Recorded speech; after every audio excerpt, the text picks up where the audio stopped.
بسم اللہ الرحمن الرحیم نحمدہ و نصلی علی رسول الکریم۔ عزیز طالبات، آج کا موضوع ہے جگر مراد آبادی، غزل نمبر 1۔ یہ غزل 5 اشعار پر مشتمل ہے۔ پہلے غزل کو پڑھیں گے، بعد میں تشریح۔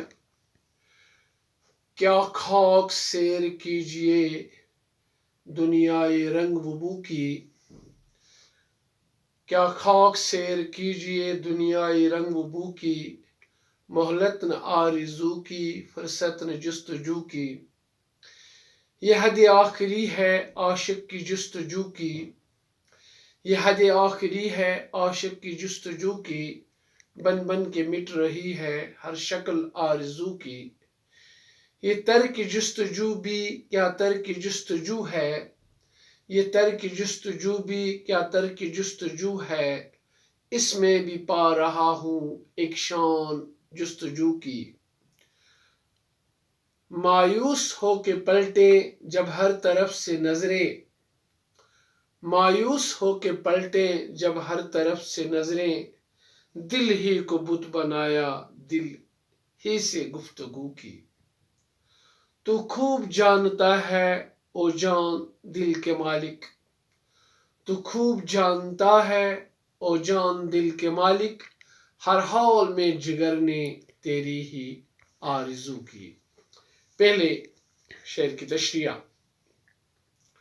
کیا خاک سیر کیجئے دنیائے رنگ و بو کی، مہلت نہ آرزو کی، فرصت نہ جستجو کی۔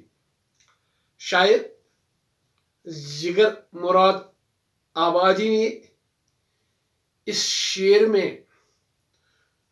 دنیا کو چمن سے تشبیہ دی ہے۔ فرماتے ہیں کہ دنیا ایک چمن کی طرح حسین اور رنگین ہے، لیکن ہم جیسے لوگ اس چمن کی سیر کیا خاک کریں گے؟ ہم تو گردش ایام میں اس قدر الجھے ہوئے ہیں کہ ہمیں نہ تو خواہش کرنے کی فرصت ہے اور نہ ہمارے پاس وقت ہے کہ ہم خواہشات کا سدباب تلاش کریں۔ گویا ہم اس دنیا کی رنگینیوں اور خوشیوں کا مزہ نہیں لے سکتے۔ دوسرا شعر ہے، یہ حد آخری ہے عاشق کی جستجو کی، بن بن کے مٹ رہی ہے ہر شکل آرزو کی۔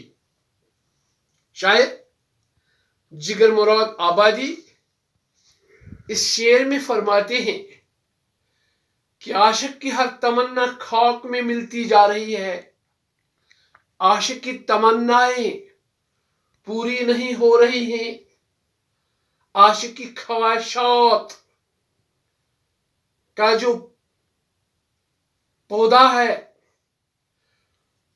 عاشق لاکھ کوششیں کرتا ہے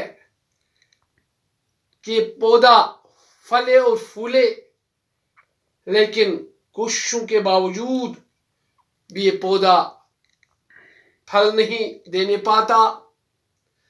عاشق آرزوؤں کی جو بھی تصویر بناتا ہے وہ مٹ کر رہ جاتی ہے۔ چنانچہ اسے تو جستجو کی آخری حد کہیں گے۔ عاشق معشوق کی تلاش میں آخری حد تک جاتا ہے، لیکن ہر مرحلے میں نامراد اور ناکام رہ جاتا ہے۔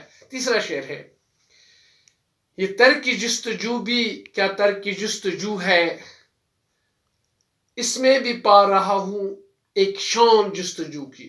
شاعر اس شعر میں فرماتے ہیں، جب میں نے دیکھا کہ میری کوئی خواہش پوری نہیں ہو رہی ہے تو میں نے جستجو کرنا چھوڑ دیا، تلاش کرنا چھوڑ دیا، لیکن جستجو ترک کر کے بھی دراصل مجھ سے جستجو ترک نہ ہوئی، کیونکہ مجھے محسوس ہوتا ہے کہ میری جستجو ابھی جاری و ساری ہے، کیونکہ عاشق اپنے محبوب کی تلاش ترک نہیں کر سکتا۔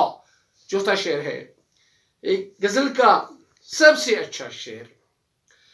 مایوس ہو کے پلٹے جب ہر طرف سے نظریں، مایوس ہو کے پلٹے جب ہر طرف سے نظریں، دل ہی کو بت بنایا دل ہی سے گفتگو کی۔